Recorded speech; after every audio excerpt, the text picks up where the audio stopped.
This isn't my first YouTube channel. It's actually my third. The first two are buried so deep in my upload history, I'm pretty sure even the algorithm has forgotten they exist. Channel 1, 2022. 10 videos about the J1 visa process. Somehow landed 2,000 subscribers. Then I just stopped for almost 2 years. Channel 2. Faceless YouTube shorts about psychology. Voiceover, stock footage, zero of my actual face in it. Also stopped. Because it felt like reading Wikipedia out loud, not like me. Then last month, I started filming myself lifting weights and talking about my twig arms. And somehow, that's the one that's already outlasted both of the others combined. So today I want to talk about why documenting something like a fitness journey specifically works differently than any content I've tried before, and why you should probably be doing it too. Have you ever thought about filming your own journey and then immediately talked yourself out of it? In my case, I thought things like, I'll start posting once I actually look like I lift. I'll film it once I know what I'm doing. And I realize it's exactly backwards. Here's the thing nobody tells you. The version of you that looks the part doesn't need the documentation anymore. The whole value is in filming the part where you don't know what you're doing yet. Waiting until you look ready is just waiting until the most useful footage has already happened without a camera pointed at it. Out of the 3 channels I've tried, fitness is the one that actually stuck, and I don't think that's an accident. It has a built-in timeline. Day 1, day 30, day 90. Nobody has to explain why there's a before and an after. It's just obviously there. It has a built-in content calendar too. You don't have to ask, what do I talk about today? You just talk about whatever happened at the gym today, which, if you're me, is usually something slightly humiliating. And it doesn't require expertise. You don't need to be a personal trainer to film yourself learning to lift. You just need to actually be doing it. Compare that to my psychology shorts channel, where I had to sound like an expert on something I'd basically just read about that morning. Fitness doesn't ask you to fake authority.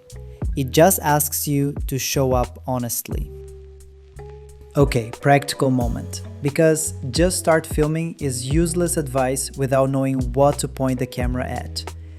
Here's what's actually been worth filming this month. The struggle reps. Not the clean ones, the ugly ones where your form falls apart on rep 8 and you make a noise you didn't know you were capable of making. Any moment you find out something new about your own body. My left arm being weaker than my right became an entire video. I did not see that coming when I hit record that day. The small wins nobody else would care about. Adding 5 pounds to a lift. Finally understanding what a machine actually does. Successfully avoiding eye contact during an awkward moment at the squat rack. Weekly weigh-ins or check-ins, even when the number doesn't move the way you want. Especially when it doesn't move the way you want. And the boring, ordinary Tuesday where nothing dramatic happens. Those end up being some of the most relatable footage you have, because that's what most of the actual journey looks like. Now, let's say nobody ever watches a single one of your videos. Genuinely 0 views beyond your own rewatches to check the audio synced right. Here's what you still walk away with. It forces consistency you wouldn't have otherwise. Once you've told a camera you're doing this, skipping feels different than just quietly letting a New Year's resolution fade out in February. It creates an actual record, not a vague memory of, yeah, I think I've gotten stronger, but footage, proof, something you can go back and watch to see the version of you that almost quit and didn't. It gets you comfortable being seen mid-progress, not just in the finished, filtered version, which, it turns out, is a genuinely rare skill. Most people only show the highlight reel. And being on camera matters here specifically. I learned that the hard way with the faceless channel. Hiding behind a voiceover meant there was no actual connection, just information. Showing your face mid-awkward rep, doing a lift you're clearly still learning, that's the part people actually relate to. Nobody talks about the actual logistics of this, so let's talk about them. You are going to look ridiculous propping your phone up against a water bottle in front of strangers. The first time I did it, I genuinely considered pretending I was on a phone call instead, just so nobody would know I was filming myself doing a set of lunges. Here's what I wish I knew going in.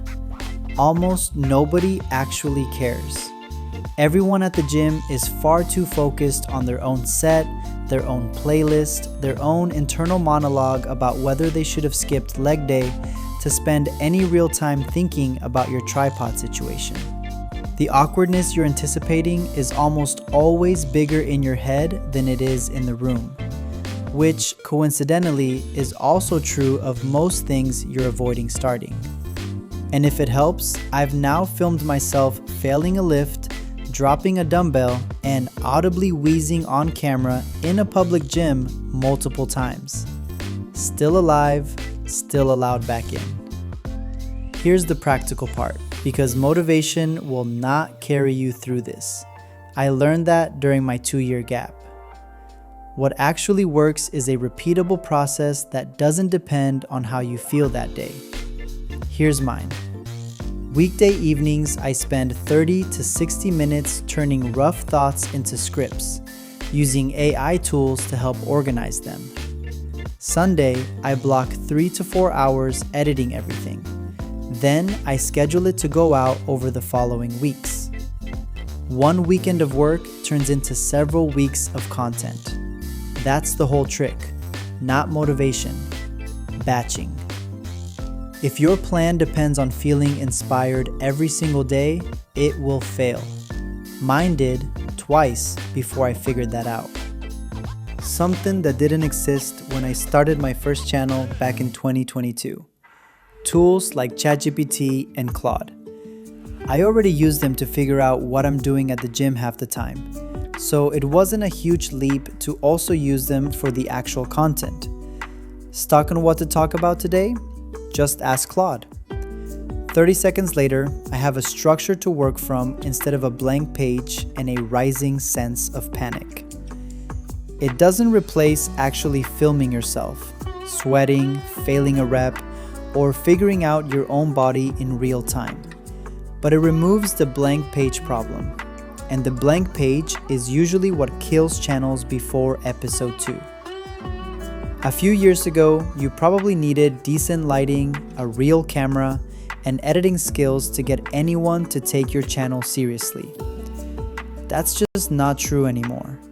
Some of the fastest growing content right now is filmed on a phone, propped against a water bottle in genuinely bad lighting. Which coincidentally is also a perfect description of how I film everything. People aren't watching for production value. They're watching because it's honest. A slightly shaky video of someone actually struggling through a set beats a perfectly polished video of someone performing confidence they don't have yet. The barrier to starting has never been lower. The only thing actually stopping you is deciding to hit record. Here's something worth knowing about how this actually works. You don't need every video to perform. You need to keep uploading long enough to give one video a real chance to land.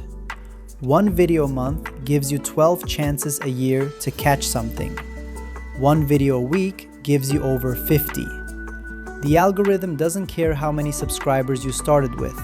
It cares whether this specific video is worth showing to more people. My gym channel has less than 1/10 of the views my old Visa channel used to average, but I've made more videos in the last month than I made in the 2 years before it combined. You're always one video away from something shifting, but only if there's actually a next video for it to be. Now, here are some thoughts that might hold you back. I don't look fit enough to post gym content. Nobody looks fit enough on day one. That's what makes day one worth filming. I don't know anything about fitness. Neither did I 3 weeks ago. You're not the expert, you're the guy learning in real time, which people relate to more anyway. What if people judge me? Some will. The people it actually helps won't be the ones judging. Make it for them. What if nobody watches? Then you still have footage of every week you didn't quit. That was never nothing. Here's what I didn't expect going into this. The videos were never really about the views. I mean, views are nice. I'm not going to pretend I don't check the numbers. But somewhere in the last month, this channel turned into something closer to a receipt. Proof that on the weeks I didn't feel like showing up, I showed up anyway, and there's footage to prove it. I think that's the actual reason to document something hard you're doing. Not because an audience is guaranteed, because future you needs evidence that past you didn't just talk about changing. Past you actually filmed it happening. And if my arms can go from breadstick to documented work in progress in 1 month of just pointing a phone at myself, yours can too. Whatever that thing is for you. So that's why I'm doing this. Not because I know where it's going. Because for the first time in 3 tries, I actually want to find out. If you've ever thought about documenting something you're working on, what stopped you so far? Tell me in the comments. And if you actually start filming this week, drop the link. I'll watch it, even if literally nobody else does.